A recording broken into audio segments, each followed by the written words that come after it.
বরখাস্ত করা উচিত। আপনাদেরকে আমি মনে করাই দিই, আপনারা এখানে অনেকে আমার চেয়ে বয়সে বড় আছেন, আপনারা এগুলো চোখে দেখছেন, আমি ইতিহাসে পড়ছি।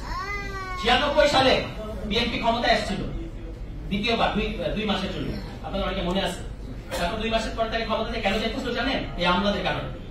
এই আমলারা পুরো সচিবালয় অচল করে দিয়ে বলছে যে আমরা জনতার মঞ্চ গঠন করছি, খুব তখন তারা নিরপেক্ষ, এবং এই ফলশ্রুতিতে আওয়ামী লীগ ক্ষমতায় আসছে। ওই যে কি নাম মহিউদ্দিন খান আলমগীর, সেই মহিউদ্দিন খান আলমগীর পরে স্বরাষ্ট্রমন্ত্রী হইল এবং এরা পুরস্কার পাইল। এই আমলারা পুলিশের পর্যন্ত রিয়েলাইজেশন হয়েছে যে আমরা ভুল করছি। আমলাদের মুখ থেকে আপনারা শুনছেন, আমরা দুঃখিত, আমাদের 3টা ভোট ডাকাতিতে এদেরকে সহযোগিতা করতে হবে, এদের বিচার হতে হবে। বাংলাদেশের জনগণকে আপনি ভোট দিতে যান নাই, 18 সালে ভোট দিতে গেছি, বলছে আপনার চেহারা দেখে মনে হয় আপনি নৌকাকে ভোট দিবেন, বাসায় যান। এরকম 3টা নির্বাচন আপনারা আওয়ামী লীগকে নির্বাচনের এখানে ভোট চুরিতে হেল্প করছেন। এই আমলাদের বিচার হতে হবে যে কারা কারা জড়িত ছিল। এখন তারা হুঙ্কার দিতেছে, এখন তারা রূপ বদলাইছে। যে সকল লোক শেখ হাসিনাকে জয় বাংলা বলে সালাম দিছে, তারা এখন বৈষম্য বিরোধিতার দোহাই দেয়। আমরা যাদেরকে সবগুলোকে চিনছি, সরকারকে আমরা বলবো যে আপনাদের সাথে জনগণ আছে, ধন্যমন্য করা যাবে না, কাছুমাছু ভঙ্গি করা যাবে না। আর ইউনুস সাহেবকে আমি বলতে চাই, আপনি নোবেল লরিয়েট, আমরা আপনাকে সম্মান করি, কিন্তু আপনার কথার মধ্যে আমরা নমনীয়তা দেখতে পাই, এটা আমরা দেখতে চাই না। আপনি কেন বলেন যে আমি শুধু ফ্যাসিলিটেট করতে আসছি, আমরা সরকার না? আপনি আপনার ক্ষমতাটা বুঝতে শেখেন যে আপনাকে বাংলাদেশের জনগণ কোন ক্ষমতা দিচ্ছে। হয় ইতিহাসের অংশ হন, না হলে ইতিহাসে আত্মা করে করতে হবে। তখন শুধু নোবেল লরিয়েট দিয়ে আমাদের সাথে করলে হবে না। আপনাকে বাংলাদেশের জনগণ একটা ঐতিহাসিক সুযোগ দিচ্ছে, এই সংস্কার কার্যক্রমে আপনি বাংলাদেশের জনগণকে নেতৃত্ব দেন। আমরা সাথে আছি, তরুণরা সাথে আছে। তরুণরা বলছে যে আবু সাইদ মুগ্ধ, শেষ হয় নাই যুদ্ধ শেষ হয় নাই। যারা এই ইন্ডিয়া সহ দিল্লি সহ যারাই তাদের যে যারা দোষর আছে এই দেশে, যারাই এর মাঝখানে আসবে, তাদেরকে আমরা বাংলাদেশ জনগণ আবারও প্রতিহত করবো। এটা বাক্য পরিষ্কার। আমি শেষ করবো এটা বলে যে সংস্কার হতে দিতে হবে। নির্বাচন আর সংস্কারকে আপনার মুখোমুখি দাঁড় করাবেন না রাজনৈতিক দলগুলো। নির্বাচন হবেই।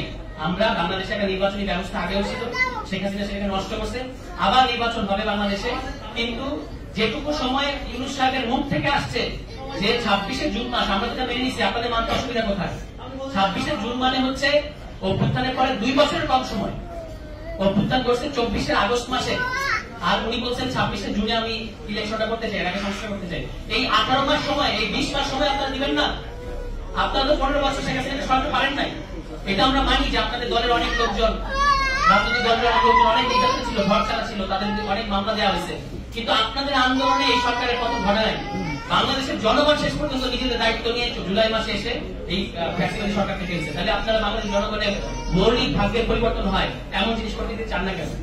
শুধু ভোটের সময় আসবেন আর অন্য সময় বাংলাদেশ জনগণের পক্ষে থাকবেন না, এই দিন কিন্তু শেষ।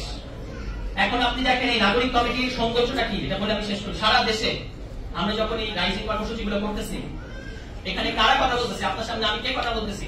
কারা কথা বলছে? তাদের কোনো বাপ দাদার ওরকম বড় বড় রেকর্ড নাই। আমরা বাপের রেফারেন্সে আসি নাই, দাদার রেফারেন্সে আসি নাই, আমরা নিজের যোগ্যতা দেখে আসছি। আপনারা এখানে নিজের যোগ্যতা দিয়ে আসছেন।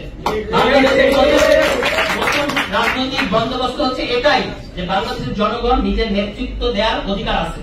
শুধুমাত্র আপনি অমুক এমপি ছেড়ে আইসা তারপর আপনি বসবেন, তারপর আপনার নাতি নাতনি, এই বন্দোবস্ত আর চলবে না। বাংলাদেশের জনগণের নেতা ঠিক করবে কারা বাংলাদেশের জনগণের। এই অভ্যুত্থানের মধ্য দিয়ে নাহিদ ইসলাম তৈরি হয়েছে, অভ্যুত্থানের মধ্য দিয়ে আসিফ তৈরি হয়েছে, অভ্যুত্থানের মধ্য দিয়ে আশরাফ মাহমুদ তৈরি হচ্ছে। এই নেতাদের পাশে থাকেন, এরাই জনগণের নেতা, এবং যারা হচ্ছে রেফারেন্সে আসে, বাপদাদা সূত্রে আসে, এদেরকে প্রত্যাখ্যান করেন। এদের বাংলাদেশের জনগণের প্রতি কোনো কমিটমেন্ট নাই। এরা থাকে অস্ট্রেলিয়ায়, থাকে আমেরিকায়, এবং একটা পাসপোর্ট করা থাকে, ওখানে যাওয়ার জন্য তারা এক পা রেডি থাকে, বিপদ দেখে যোগ দেন। আমরা এগুলো দেখছি। যারা এই বিপদে আপনি যাদেরকে পাশে পাবেন, তাদেরকে পাশে থাকে এবং নিজেরা নিজেদেরকে নেতৃত্ব দেন, নিজেদের আমাদের যে নেতৃত্ব গুণ আছে এটাকে রিক্লেম করেন। এটাই হচ্ছে জাতীয় নাগরিক কমিটির কাজ। রাজনৈতিক দল প্রসঙ্গে আমি লাস্ট একটা কথা বলবো, যেটা আশরাফ মাহমুদ বলছেন, আমি এটাকে আরেকটু ক্লারিফাই করার জন্য বলতেছি। বৈষম্য বিরোধী ছাত্র আন্দোলন বাংলাদেশের ইতিহাস তৈরি করছে, তারই ধারাবাহিকতায় জাতীয় নাগরিক কমিটির আবির্ভাব করছে। বৈষম্য বিরোধী ছাত্র আন্দোলনের নেতৃত্বে এবং জাতীয় নাগরিক কমিটির উদ্যোগে একটা রাজনৈতিক দল আসবে, যেটার কথা আপনারা শুনতে পাচ্ছেন, ফেব্রুয়ারির মধ্যে আসবে। কিন্তু জাতীয় নাগরিক কমিটি রাজনৈতিক দল হবে না, বৈষম্য বিরোধী ছাত্র আন্দোলন রাজনৈতিক দল হবে না। এই দুইটা যা আছে তাই থাকবে, কিন্তু এই দুইটার ব্রেন চাইল্ড হিসেবে একটা রাজনৈতিক দল আসতেছে। এই রাজনৈতিক দলে হ্যালো, ঠিক আছে, এই রাজনৈতিক